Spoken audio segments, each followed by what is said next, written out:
अब आपकी मैं लाइव क्लास शुरू करने वाला हूँ। Okay, that should be okay now.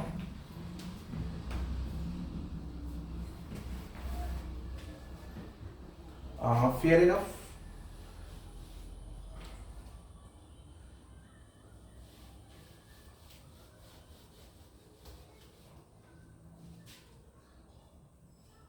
Actually इसको थोड़ा साफ करना पड़ेगा सही से, ठीक है। और आज हम आपको ऐसा पढ़ाने जा रहे हैं कि आप लोग 100% क्वेश्चन एक करके आओगे। आप ये समझ लीजिए 1 और 2 मार्क्स ये आपके किसी भी एग्जाम में क्लियर हो जाएंगे, ठीक है। तो आप लोग कमेंट्स करके मुझे बताते रहें। तो ये मैं आपको आज पढ़ाने वाला हूँ भक्ति सूफी आंदोलन, ठीक है। आप लोगों को ये आना ही चाहिए। और एक्चुअली आपको पता ही है कि मैं अपना चैनल का नाम इसलिए लिख दे रहा हूँ क्योंकि कंटेंट चोरी बहुत होता है, कोई भी अपना उसको बताने लगे, तो इसलिए मैं बोर्ड पर नाम लिख देता हूँ, ठीक है। इसको आप लोग अन्यथा मत लीजिए। और मैं इसको ब्रैकेट में कर देता हूँ यहाँ पे। ये चैनल मेरा यूट्यूब का है, इस पर ही आपको सारी वीडियोस मिलती हैं। तो भक्ति और सूफी आंदोलन की हम बात करेंगे। तो आज हम इसमें बात करने लगेंगे पहले भक्ति की, ठीक है। भक्ति आंदोलन की बात करेंगे। तो जो हमारी हेडिंग होनी चाहिए वो भक्ति आंदोलन की होनी चाहिए, ठीक है। आप लोग नोट्स भी साथ साथ बनाते चलिए और मुझे उम्मीद अच्छी है कि आप लोग नोट्स बनाते जाएंगे और अपने सपनों को साकार करते जाएंगे। हम यहाँ पर भक्ति आंदोलन की बात कर रहे हैं। विवेक यादव जी ने हाथ जोड़कर लिखा है, थैंक यू, कैसे हो ब्रदर। तो आप लोग बिल्कुल भी टेंशन फ्री रहें और मैं आप लोगों को जो जो बताता जाऊँ उसका नोट्स प्लीज जरूर बनाते जाइए।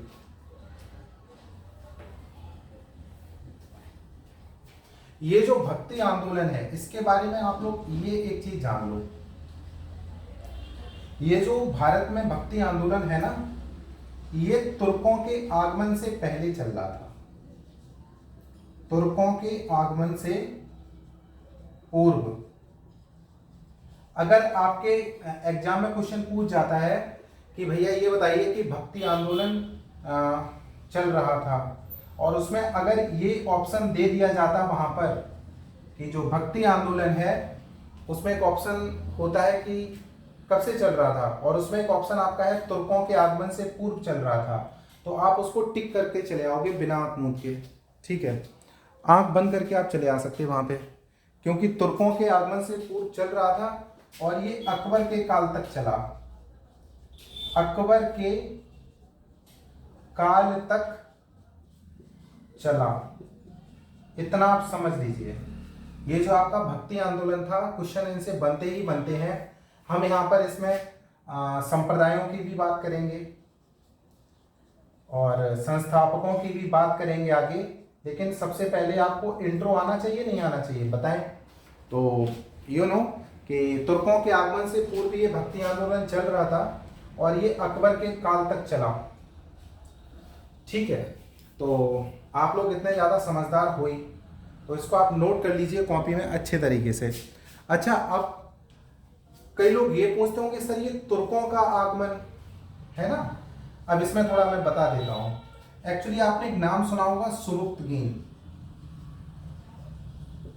ये गुलाम था, आपने एक अब्दुल मलिक सुना होगा।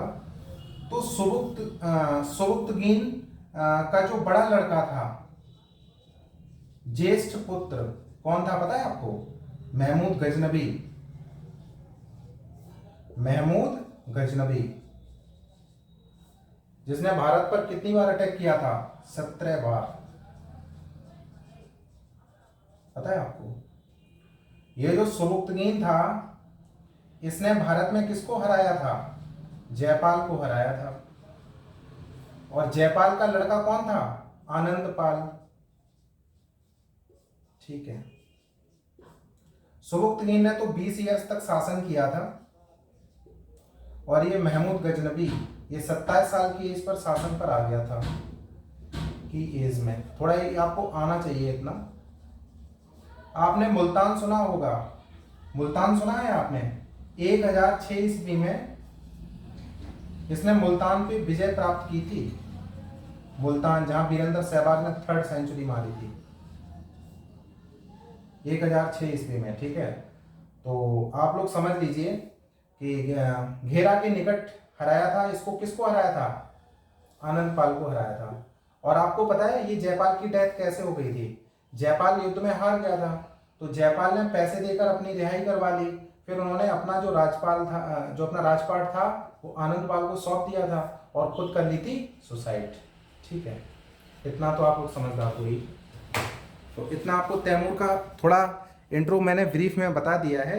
अब आपको इस केस समझ जाना चाहिए।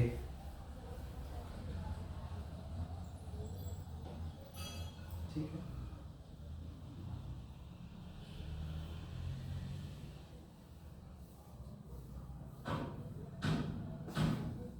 और इसको तो हर कोई जानता है, अकबर को। 1556 से लेकर 1605 तक इसने रेन किया भारत पर। ये 13 साल की एज में बैठ गया था। एडल्ट होने तक जो संरक्षक था हुमायूं का, कौन था वो? बैरम खां, उसने संभाली थी गद्दी। ठीक है, तो ये इसका चला था ये। अब हुमायूं की डेथ तो आपको पता ही है कैसे हुई थी। कैसे हुई थी पता है? हुमायूं ने दारू पी ली थी, बहुत ज्यादा पी ली थी। हैंगओवर हो गया था हुमायूं को। क्या हो गया था? हैंगओवर। सीढ़ियों पे गिर गया था, मर गया था। तो कई ये बात इन्होंने छुपा ली थी संरक्षक ने, बैरम खान ने। तो फिर एडल्ट इसको जो था अकबर, इसका राज्याभिषेक कर दिया था 13 साल की एज में। एम्परर ग्रेट हुआ था ये, आपको इतना तो पता ही है। खैर, ये मैंने आपको इसलिए बता दिया कि आपको ये जो भक्ति आंदोलन है उनकी डेट्स बड़े अच्छी तरीके से याद रख सकें आप लोग, और आप ये समझ सकें ये भक्ति आंदोलन जो चला कितना शानदार आंदोलन था कि इन्होंने तुर्कों के आगमन से ये पहले चल रहा था। ठीक है, और ये अकबर के काल तक चला। मतलब भक्ति आंदोलन की सबसे बड़ी खासियत ये रही भैया, ये मूर्ति पूजा के विरोधी बहुत रहे, एक दो को छोड़ के, वो मैं आगे आपको बताने वाला हूँ। और इसमें आप दूसरी चीज आप ये जरूर ध्यान रखिएगा कि इनमें संप्रदाय और संस्थापकों का क्वेश्चन आपका जरूर बनता है। ठीक है, तो ये आपको आना चाहिए। तो इसमें संस्कृत लैंग्वेज को छोड़कर क्षेत्रीय भाषाओं में भी, संस्कृत को छोड़कर क्षेत्रीय भाषाओं में भी कई रचनाएं हुई। संस्कृत को छोड़कर कई लैंग्वेज, क्षेत्रीय भाषाओं में रचनाएं हुई। ये आपको आना ही चाहिए। और मैं आपको बताऊं इसमें बहुत ही इंपॉर्टेंट चीज और क्वेश्चन आपका 1 नंबर का बनना ही बनना है, तो आप इसको नोट करते जाइए। तो मैंने आपको ये ब्रीफ इसका दे दिया है। ठीक है, अब मैं इसको साफ कर देता हूँ, स्क्रीनशॉट इसको ले लीजिए। आप लोग कमेंट्स करके बताएं अच्छा लग रहा है नहीं लग रहा है, आप लोग कमेंट्स करके बताते जाएं।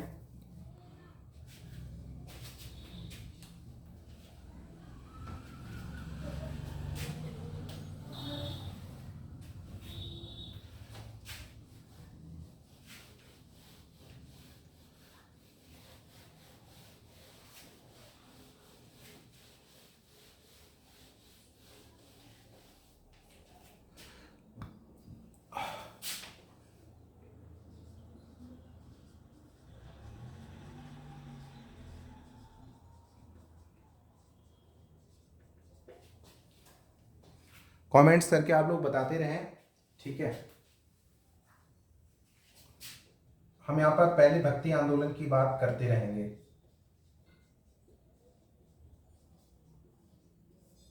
आप लोग नोट्स इनके साथ साथ बनाते रहिए, जिससे कि आप लोगों को समझ में आता रहे खूब।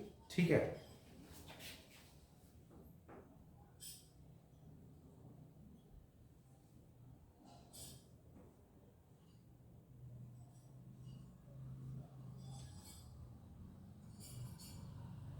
आप लोग कमेंट्स करें तो आगे शुरू किया जाए।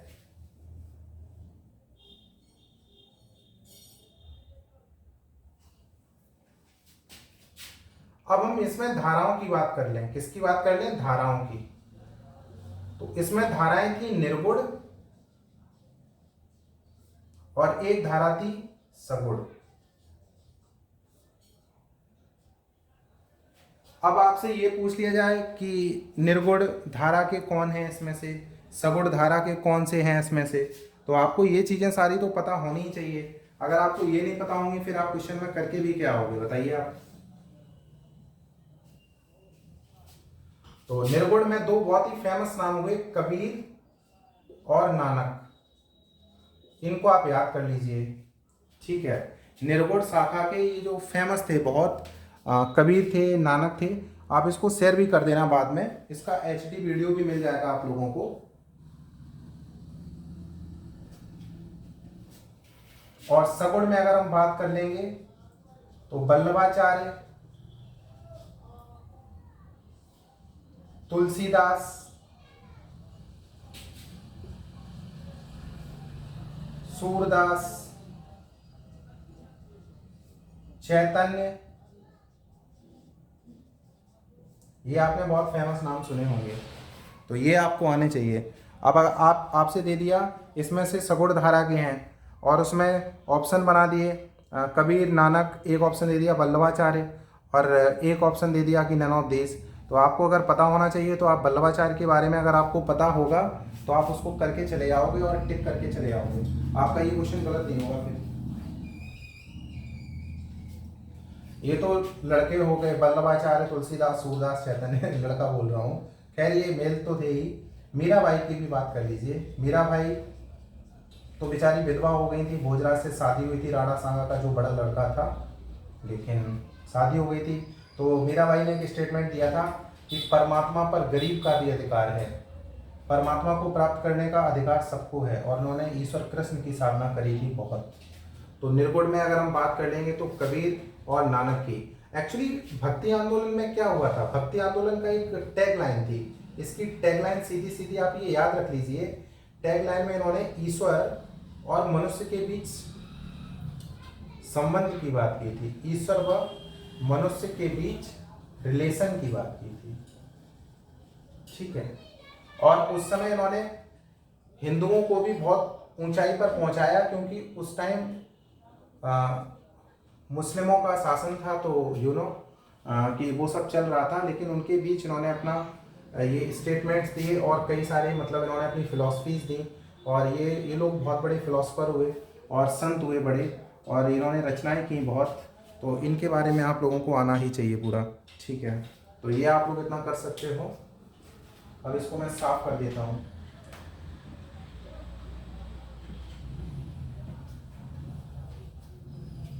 और अगर ये पूछ लिया जाए आप लोगों से क्वेश्चन, ठीक है,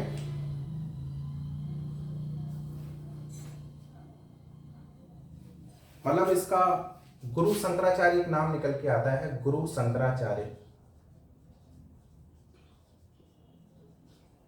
तो वो ज्ञान मार्ग से संबंधित थे। किससे थे? ज्ञान मार्ग से। वो खैर मैं आपको आगे बताऊंगा, अब मैं इसको साफ कर देता हूँ, फिर मैं आपको इनके कई सारे मतलब चीजें बताने वाला हूँ। इसमें प्रचारकों की बात कर लेता हूँ खूब, ठीक है, तो इसमें आपको हम समझा देते हैं। ये तो खैर आपको इंट्रो दे दिया हमने, अब हम प्रचारकों की बात करने वाले हैं इसमें, और आपको बड़ी इजी वे में आप लोगों को ये याद हो जाएगा, मुझे पूरी उम्मीद है। आप लोग हेडिंग डाल लेना, प्रमुख प्रचारक, प्रमुख प्रचारक, और आप लोग कमेंट्स करके बताइए कि आप लोग कर पा रहे हैं। ये वीडियो पॉज कैसे हो गया भाई, क्या वीडियो चल पा रहा है? आप लोग कमेंट्स करके बताते जाएं, मुझे लग रहा है कि आप लोग कमेंट्स करके बताएं प्लीज।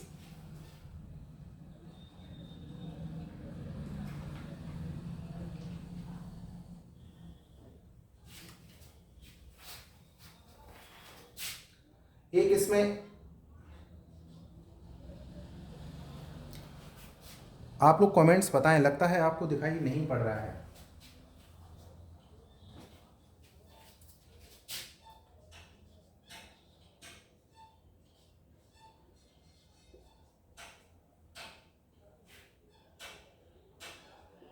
रन मार्क के प्रचारकों के हम आपको नाम याद करवा दे रहे हैं, मतलब 1, 2 और 3।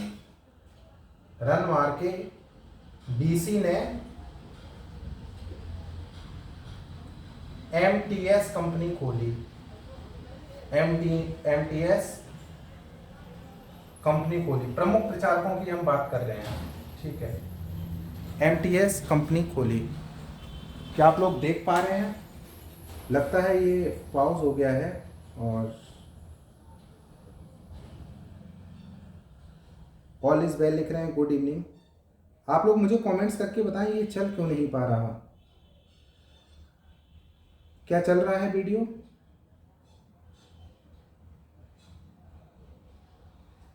अगर वीडियो नहीं चल रहा है तो ये आपको HD मिल ही जाएगा, ठीक है, आप लोग ये समझ लीजिए।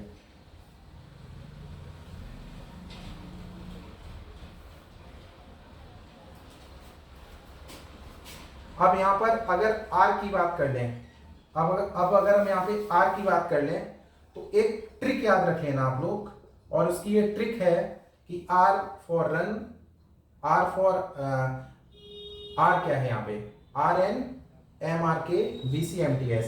आपको ये चीजें याद रखनी पड़ेंगी। कैसे याद रख पाओगे? कि रन मार के BC ने MTS कंपनी खोली, तो आप इसको सीधा सीधा कर सकते हो। R फॉर क्या हो गया, रामानुज, N फॉर निम्बकाचार्य,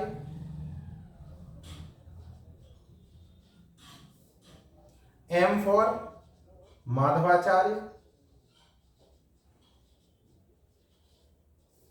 और R फॉर अगेन रामानंद,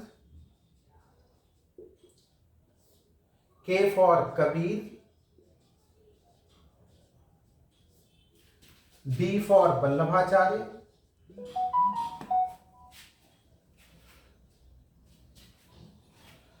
और लगता है कि आप लोगों को वीडियो नहीं चल रहा है। ओके, अभी देखता हूं, वीडियो नहीं चल रहा है, ठीक है। अब वीडियो क्यों नहीं चल रहा है उसको मैं बाद में देखूंगा। ये लेक्चर पूरा ख़त्म कर देता हूं यहाँ पर। तो रन मार के BC ने MTS कंपनी खोली, वल्लभाचार्य,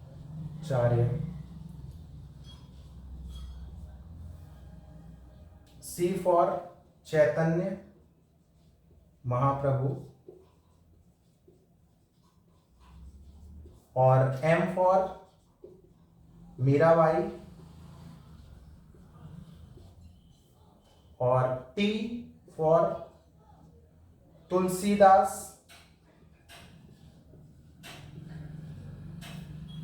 और S फॉर सूरदास। तो ये आपको मजा आ रहा होगा दोस्त। तो आप अगर प्रचारकों के नाम याद रखें तो आप एक ट्रिक याद रख लेना, रन मार के BC ने MTS कंपनी खोली, मतलब क्रिकेट खेल के दौड़ मार के। R for Ramanuj, N for Nimbarkacharya, M for Madhvacharya, R for Ramanand. Ramanand के ये लोग कभी, रामानंद के भी 12 प्रमुख शिष्य थे, उनमें कबीर भी एक थे, और कबीर, और ये हम बात करें अगर D for Vallabhacharya, C for Chaitanya Mahaprabhu, और M for Mirabai, T for Tulsidas, S for Surdas, ठीक है। तो ये आप लोगों को बहुत ही अच्छे तरीके से आना ही चाहिए। अगर ये नहीं आएगा तो फिर आप उसमें क्वेश्चन गलत करके चले आओगे, ठीक है। तो मैं आपको इसके साथ ही साथ एक चीज बताता चलता हूं, और वो नीले पेन से लिखूंगा, ठीक है। मैंने आप लोगों से बात किया था कि हम प्रवर्तक और उनके संप्रदाय की बात करेंगे, प्रवर्तक और उनके संप्रदाय, ठीक है। प्रवर्तक और उनके संप्रदाय की बात मैं करूंगा। अगर हम यहाँ पर प्रवर्तकों की बात कर लेंगे तो आपका अगर क्वेश्चन ये पूछा जाता है कि रामानुज जो प्रवर्तक थे उन्होंने कौन सा संप्रदाय दिया, ठीक है। तो उनका जो संप्रदाय था वो श्री संप्रदाय था। क्या था? श्री संप्रदाय। अगर क्वेश्चन पूछ लेता है श्री संप्रदाय के प्रवर्तक कौन है, तो रामानुज पर आप लोग टिक करके चले आओगे सीधा।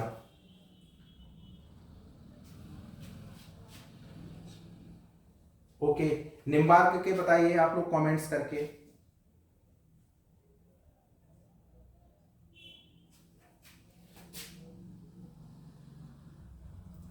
ये सनक संप्रदाय के थे। किसके थे? सनक संप्रदाय। माधवाचार्य का आप लोग बताइए।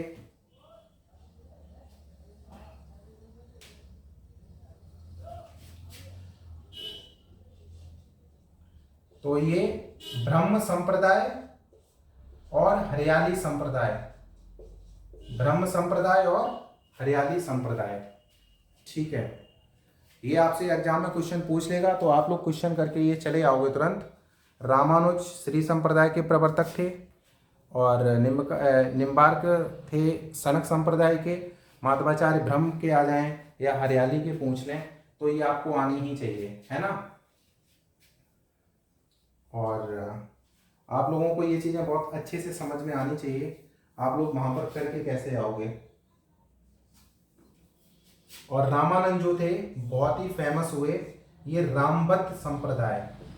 रामानंद जो थे वो किसके थे? रामबद्ध संप्रदाय। ये सब मैं क्या बता रहा हूँ? संप्रदाय बता रहा हूँ। और ये मैं क्या बता रहा हूँ? प्रवर्तक बता रहा हूँ।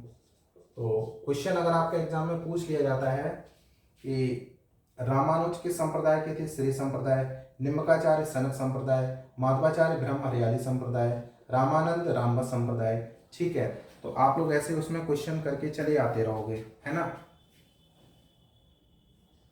अब आप बताइए, चैतन्य महाप्रभु बहुत फेमस नाम हुए हैं, आप उसको बताएं। ठीक है, तुलसीदास को तो सबको ही जानते ही हैं। इन्होंने श्री राम की बात की है अपनी रचनाओं में। इन्होंने कहा राम के अलावा कोई है ही नहीं, इन्होंने राम को माना। इन्होंने श्री कृष्ण की बात की, है ना। और मीराबाई तो जानते ही हो, ठीक है, विधवा हो गई थी बेचारी। तो आप लोग ऐसे इनको करते चले आते रहोगे। ये संप्रदाय की बात नहीं है उनके बारे में मैंने एक्चुअली आपका जो सुपर टेट है उसमें इससे आगे का आप लोगों से पूछेगा भी नहीं, ठीक है। तो ये आप लोग क्वेश्चन करते चले आओगे, ठीक है। अब मैं आपको थोड़ा और आगे बता देता हूं, इसको मैं साफ कर देता हूं, क्योंकि मैं आपको वही बताने वाला हूं जो एग्जाम में पूछा जाएगा। फालतू का आप लोगों को पढ़ना है नहीं बिल्कुल। ये आपकी एक ट्रिक हो गई थी, अब मैं आपसे दूसरी ट्रिक की बात कर ले रहा हूं, ठीक है। अभी आपकी ये ट्रिक हो गई, रन मार के बीसी ने एमटीएस कंपनी खोल ली।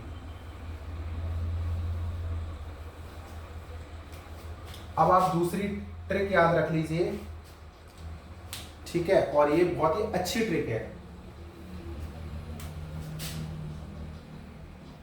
ब्लैक कहाँ गया? ओके, ये है। तो इसको आप याद रख लीजिए, एमडी सर बीएसजी नेट खत्म। 24-25 प्रचारक प्रमुख जिनसे क्वेश्चन बन सकते हैं उनके बारे में मैं लिख दे रहा हूं यहाँ पे। तो एमडी सर बीएसजी की ज्योमेट्री, आप वो यू वाली भी होती थी, हम यहाँ पर यू वाली भी, वो ए वाली भी होती थी, हम यहाँ पर यू वाली भी की बात कर रहे हैं। तो इसको आप ऐसे करके याद कर सकते हो, मैनेजिंग डायरेक्टर मतलब एमडी सर बीएसजी बॉक्स लेकर नेट का पेपर देने पहुंचे, नेट का पेपर देने पहुंचे। आप एक सांस में सबके नाम बता सकते हो अगर आपको ये लाइन याद रहेगी। एमडी सर बीएसजी बॉक्स लेकर नेट का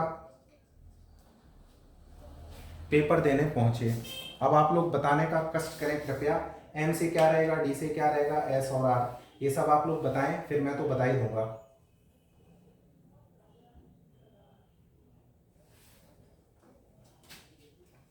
तो एम से आप लोग याद रख लीजिए, एम फॉर है मलूक दास, डी है दादू दयाल, दादू दयाल, ठीक है, और एस फॉर सुंदर दास, सुंदरदास बनिया थे। और आर फॉर रविदास। आप लोग प्लीज कमेंट्स करके बताते जाएं कि आपको समझ में आ रहा है या नहीं।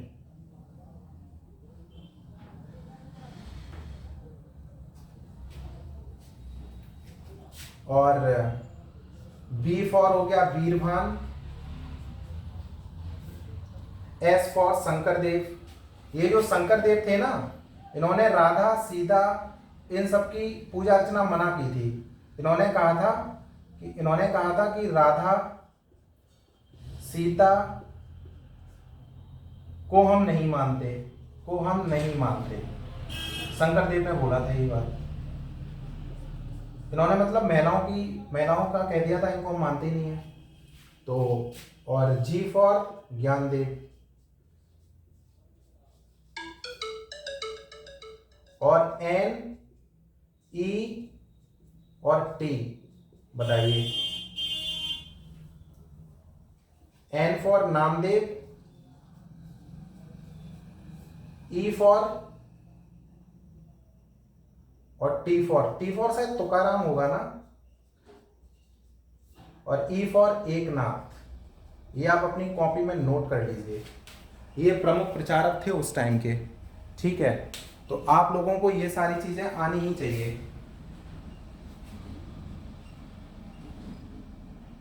ठीक है। तो ये आप लोग बहुत अच्छे से करके आ सकते हो वहां पे। मलुकदास हुए, दादू दयाल हुए, सुंदरदास हुए, रविदास हुए, वीरभान हुए, और ये सब हुए वहां पे। और भैया आप लोगों को मैं एक बात बता दूं, जो ये नामदेव थे ना, ये बाबा रामदेव के भैया समझ लो।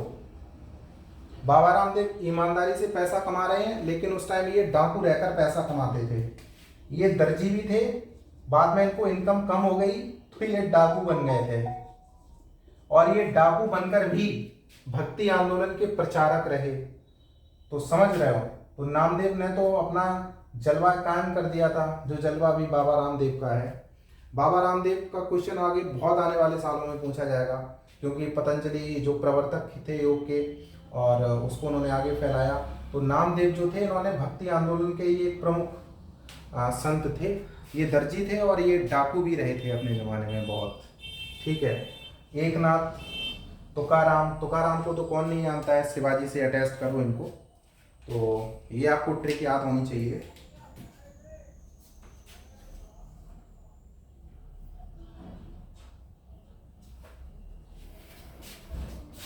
अब आपको ये याद हो गया होगा, इसके बाद हम आपको 3-4 और बता देते हैं, तो आपको ये याद रहेगा हमेशा फिर, ठीक है। फिर आप कोई सा भी क्वेश्चन गलत करके नहीं आओगे। R B C B. R for यहां पर याद रख लीजिए, बी फॉर याद रख लीजिए, सी फॉर। आर फॉर यहां पर रामदास है, बी फॉर बहनाबाई है, ठीक है। आप लोग कमेंट्स करके बताएं कि आपको पता है।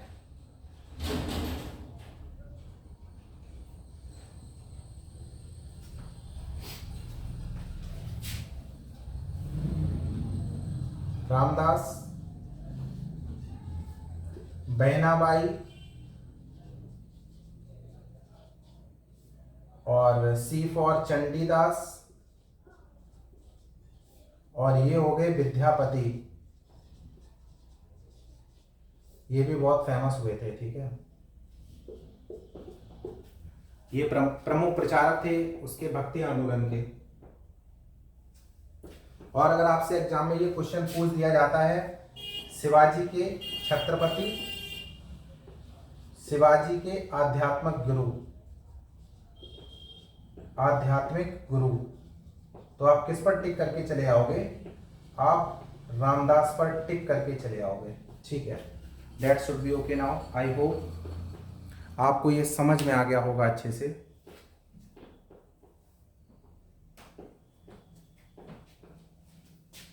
ठीक है।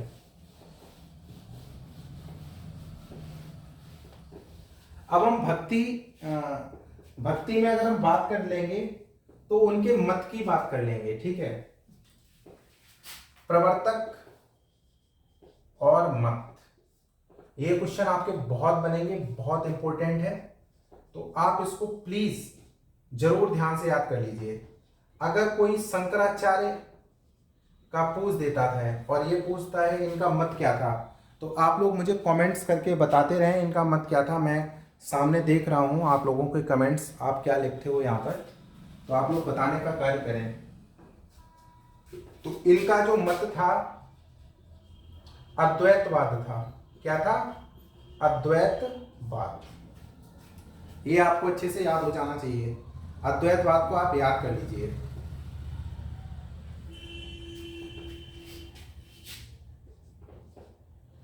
रामानुजाचार्य, इनको आप याद कर लीजिए। विशिष्ट, विशिष्ट अद्वैतवाद, ये आपका आंसर हो गया। ये पूछ लिया जाता है कि रामानुजाचार्य ने कौन सा मत दिया, तो आप सीधा सीधा करके चले आओगे कि इन्होंने विशिष्ट अद्वैतवाद का मत दिया। निम्बकाचार्य का पूछ लिया जाए, निम्बकाचार्य, तो इन्होंने द्वैतवाद इसका दिया। मैं आप लोगों के कमेंट्स चेक कर रहा हूं, आप लोग कमेंट्स करते रहिए। और क्या आप लोगों को समझ में आ रहा है अच्छे से, आप लोग मुझे कमेंट्स करके बताते रहें।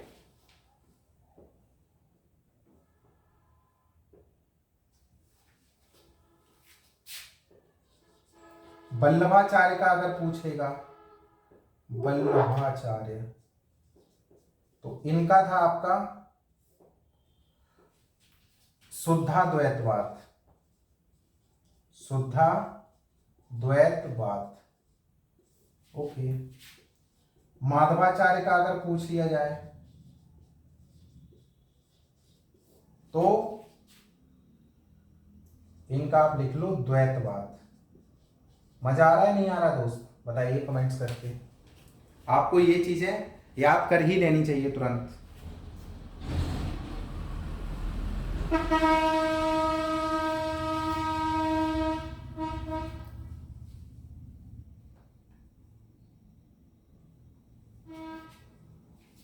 और अगर इनके संप्रदाय पूछ लेगा, संप्रदाय, तो वो तो मैंने आपको बता ही दिए हैं।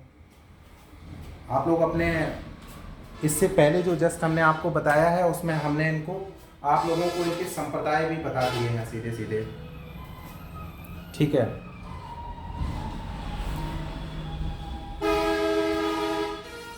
शोर हो गया है थोड़ा, तो यहाँ पर आप लोग देख ही पा रहे हो सीधा। तो रामानुजाचार्य का अगर पूछ लोगे तो मैं लिख देता हूँ श्री संप्रदाय, निम्बकाचार्य का सनक, वल्लभाचार्य का रुद्र, और माधवाचार्य का आपको अभी बता ही दिया था। क्या बताया था? हरियाली और ब्रह्म। ये आपसे पूछ लिया जाएगा। एक्चुअली ये भक्ति आंदोलन में क्या था ना, ये मूर्ति पूजा के तो विरोधी रहे थे, मूर्ति पूजा के विरोधी रहे थे बहुत। आप इतना समझ लीजिए, मूर्ति पूजा के विरोधी बहुत रहे थे ये।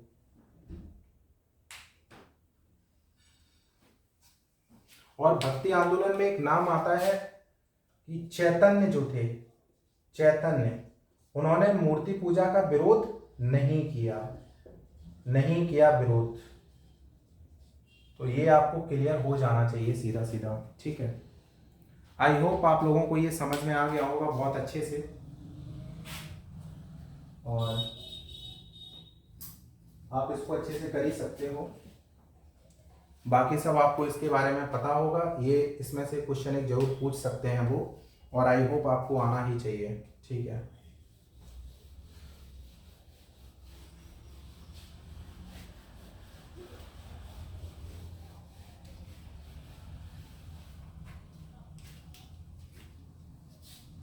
अब हम आपको सूफी मत बताने वाले हैं। क्या बताने वाले हैं? सूफी मत, जिसे सिलसिला भी कहते हैं। क्या कहते हैं? सिलसिला। सूफी मत की हम लोग बात कर लेंगे, एक क्वेश्चन पूछ सकते हैं उसमें से। तो आप लोग ये सोचोगे कि सूफी मत के बारे में थोड़ा हमें इंट्रो करा दीजिए। क्या करा दीजिए? इंट्रो। अब आप ये पूछोगे इसकी उत्पत्ति, कहोगे कि भाई से ज्यादा ये बताइए कि इनकी उत्पत्ति के बारे में कुछ हमें बताइए।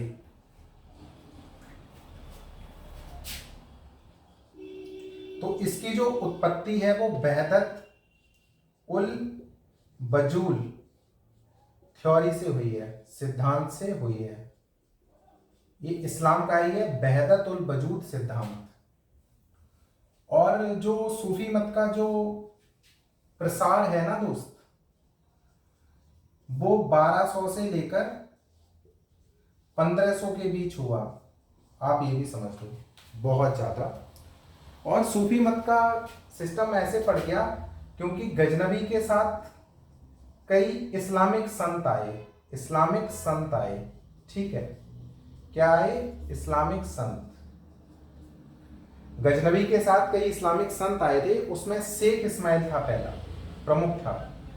शेख इस्माइल का आपने क्वेश्चन बहुत सुना होगा, पीसीएस में भी कई बार पूछा जाता रहा है। सूफी मत के सभी मुसलमान तो थे ही, तो इनका जो सेंटर था ना काम करने का, उसको नाम देते थे ये लोग खानकाह। लोग कहते नहीं थे चलो खानका चल रहे, तो उसको खानका यही बोलते थे। सूफी वाले कहते हैं हम खानका जा रहे हैं। खानका में क्या होता था? जो लोग रहते थे, रहने की व्यवस्था होती थी, रहने की व्यवस्था होती थी। और ये इस्लाम की बातें करते थे। यहाँ किसकी बातें करते थे?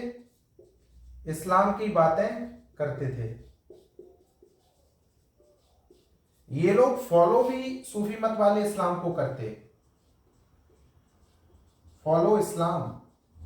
लेकिन आप चीज एक समझ जाइए कि ये कर्म कांड के विरोधी थे, कर्म कांड के विरोधी थे सूफी मत वाले। ये आपको ये चीजें इनकी दो थ्योरी आनी चाहिए। आपसे पूछ लिया जाएगा सूफी मत वाले निम्न में से थे, और एक अगर ऑप्शन है कर्म कांड के विरोधी, आप टिक करके चले आना, पूरे पूरे नंबर आने का काम हो जाएगा। अगर वो आपसे ये पूछ ले इनका सेंटर क्या होता था, और उसमें एक ऑप्शन है जहां पर ज्ञान की बातें होती थी, लोग रहते थे, इस्लाम की बातें करते थे, तो उसको खानकाह बोलते थे। इसकी जो उत्पत्ति कहाँ हुई है सूफी मत सिलसिला की, तो इसकी उत्पत्ति जो हुई है वो इस्लाम के शब्द वहदत उल वजूद से हुई है। किससे हुई है? वहदत उल वजूद सिद्धांत से। गजनबी के साथ कई लोग आए थे, इस्लामिक संत शेख इस्माइल था। तो ये सूफी मत का प्रचार प्रसार होता गया, और ये हमेशा कर्म कांड के बहुत विरोधी रहते थे। आप लोग इतना समझ लीजिए, इसमें बहुत अच्छे से आपको ये आना ही चाहिए सीधा, ठीक है। आप लोग इसको नोट कर लीजिए। और मैं कुछ इनके उर्दू के शब्द बड़े अच्छे थे, उसके बारे में थोड़ा आपको ये बता देता हूँ, और फिर सीधा सीधा इनके हम सूफी संप्रदाय और उनके संप्रदायों की बात कर लेंगे। तो फिर आपका इससे क्वेश्चन जो भी होगा वो बिल्कुल गलत नहीं होगा, ठीक है। तो इनकी हम बात कर ले रहे हैं, ठीक है। सूफी मत की हम यहाँ पे बात कर रहे हैं। तो ये हो गया इसका। अब कई उर्दू के शब्द होते हैं, उनका आपको अर्थ तो पता ही होना चाहिए। तो पहले तो जो इसकी उत्पत्ति हुई थी, वजहत उल वजूद, एक इसकी आपको मैं ट्रिक दे देता हूं, और अगर ये आपको ट्रिक याद रहेगी, अगर आपको ये ट्रिक याद रहेगी तो आप कोई सा भी क्वेश्चन गलत करके नहीं आओगे, और उनके आप अर्थ भी वहां पर सही लगाकर चले आओगे। ये बहुत ही मोस्ट इंपॉर्टेंट है, और ये किसी न किसी कंपटीशन में पूछा जाएगा। सुपर टैग में अगर नहीं पूछा जाएगा तो पीसीएस में पूछ लेगा, यूपीएससी में भी पूछ लेगा। बहुत ही हाई स्टैंडर्ड का क्वेश्चन है, इसको आपको इनके शब्द इतने तो नॉर्मली आने ही चाहिए, है ना। एक आप ट्रिक याद रखिए, और वो ट्रिक है BSTHCF। आप ये हमेशा याद रखिए, BSTHCF। तो बी फॉर वजहत उल वजूद, एस फॉर समा, टी फॉर तबबुल, अब HCF, आप लोगों में से अगर कोई सिविल की प्रिपरेशन कर रहा होगा तो आप लोग कमेंट्स करके बताएं क्या मतलब सूफी संत में जो आप ये बजतुल वजूद, समा, तबब्बुल, इनके अर्थ समझ रहे हो आप लोग, नहीं समझ रहे हो? तो H यहां पर है हस्म ए दम, हस्म ए दम, और C फॉर चिल्ला, और F फॉर फना। यहां पे बजहत उल वजूद हो गया B, S हो गया समा, तबज्जुल हो गया T, हस्म ए दम हो गया H, C फॉर हो गया चिल्ला, F हो गया फना। ये आप लोग याद कर लीजिए, ये इसकी ट्रिक है। BST HCF, इसको तो मासा कहते हैं ना, हाईएस्ट कॉमन फैक्टर। तो आपको दोस्त इतना तो आना चाहिए। तो BST करके आप HCF ऐसे करके आप याद रख लीजिए, बेस्ट मासा है, आप इसको ऐसे याद रख सकते हो ट्रिक में। तो इनकी आपको जरूर आना चाहिए। अगर आपको सूफी मत आना है तो ये 4-5 शब्द जो 5-6 लिखे हुए हैं इनका आपको अर्थ दोस्त जरूर आना चाहिए। क्यों नहीं आना चाहिए? नहीं आना चाहिए।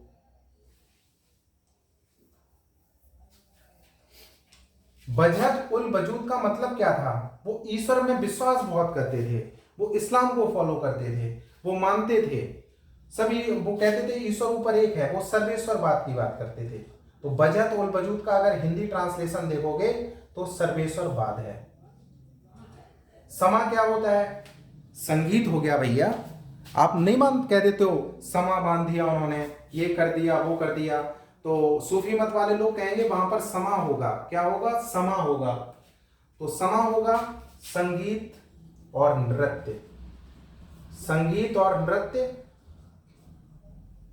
इस्लाम को फॉलो करते थे तो ईश्वर की याद में वो संगीत और नृत्य, तो उसको वर्ड दे देंगे समा। समा माने होता है संगीत या नृत्य। बजहतुल वजूद इस्लाम का शब्द है, इसका मतलब होता है सर्वेश्वरवाद। और तबब्बुल का मतलब है परमात्मा में विश्वास। क्या होता है? परमात्मा में विश्वास। बाबा रामदेव आजकल हस्म ए दम बहुत कराते हैं, बाबा रामदेव आजकल हस्म ए दम बहुत कराते हैं। बात हो गई प्राणायाम की। प्राणायाम का मतलब ही हस्म ए दम है। प्राणायाम में भी सांस वांस ऊपर ली जाती है, कपालभाति, अनुलोम विलोम आप लोग करते रहते होगे। That should be okay now, I hope you will get your answers. तो ये आपको ये समझ में आना ही चाहिए। हस्म ए दम को आप उर्दू का है और इसको प्राणायाम कह दोगे आप।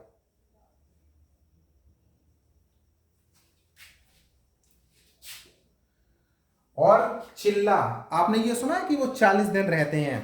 40 दिन आपने रोजा सुना होगा, रोजा रहते हैं।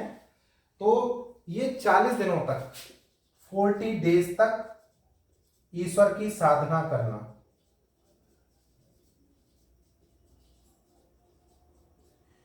चालीस दिनों तक ईश्वर की साधना करना। फना, हिमेश रेशमिया का एक सॉन्ग आया था दोस्त, हम तो हिमेश रेशमिया का सॉन्ग सुन लेते हैं। तो हिमेश रेशमिया ने वो गाया था ना, फना हो गए, फना हो गए। आप लोग कमेंट करके बताओ वो कौन से सॉन्ग की टैगलाइन है, फना हो गए, ऐसा ही कुछ है यहाँ पे। तो मतलब जो ईश्वर से प्यार कर बैठता है। जैसे मीराबाई भक्ति आंदोलन में थी, तो श्री कृष्ण के प्रेम में अंतर्मग्न हो गई थी।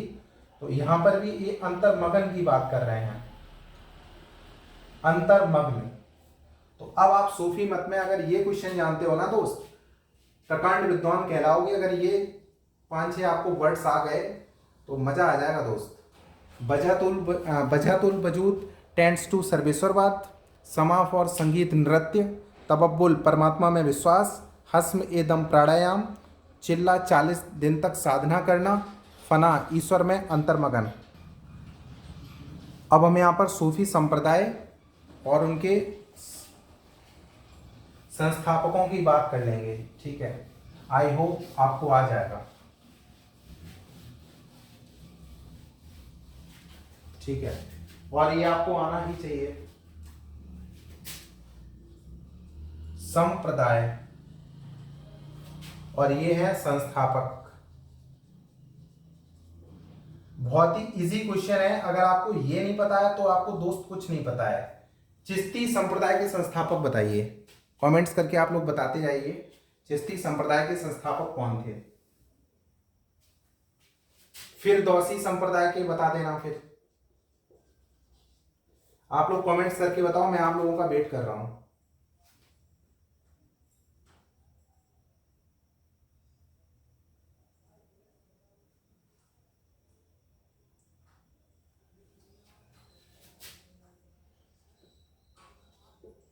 ऋषि आंदोलन, ये बहुत इंपॉर्टेंट है, यूपीएससी में 2 बार पूछा है। ऋषि आंदोलन, सतारी आंदोलन,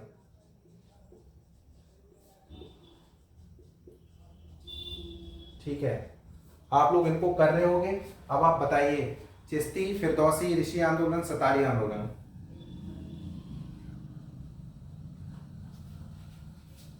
इन्होंने बहुत ही, राहुल ने सही आंसर दिया है कि चिश्ती के हैं शेख मोइनुद्दीन चिश्ती, शेख मोइनुद्दीन चिश्ती। Very good. फिरदौसी संप्रदाय की बताइए, कमेंट्स करते जाइए आप लोग और मुझे बताते जाइए, मैं तो लिख ही दूंगा फिर यहां पर।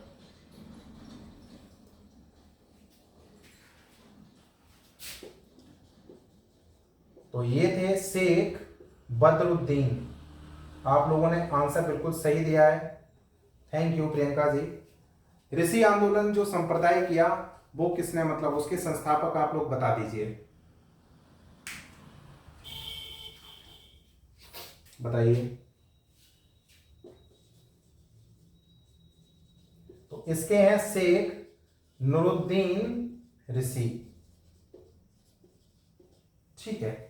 सतारी आंदोलन, यूपीएससी, पीसीएस और स्टेट पीसीएस में कई बार ये क्वेश्चन पूछा जाता रहता है और आई होप आप इसको बताने का काम कर देंगे। सतारी संप्रदाय,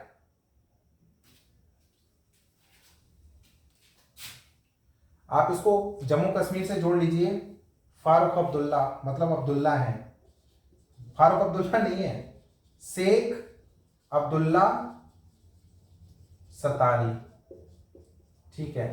ये आपके क्वेश्चन बन जाएंगे इनसे, तो आप ये समझ सकते हो और आप इसको कर भी सकते हो।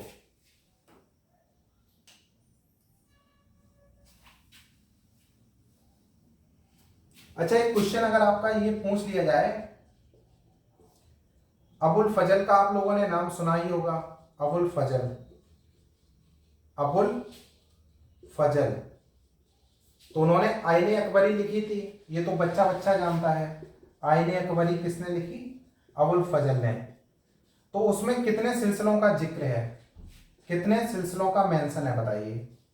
सिलसिला मतलब सूफी मत, सूफी मत।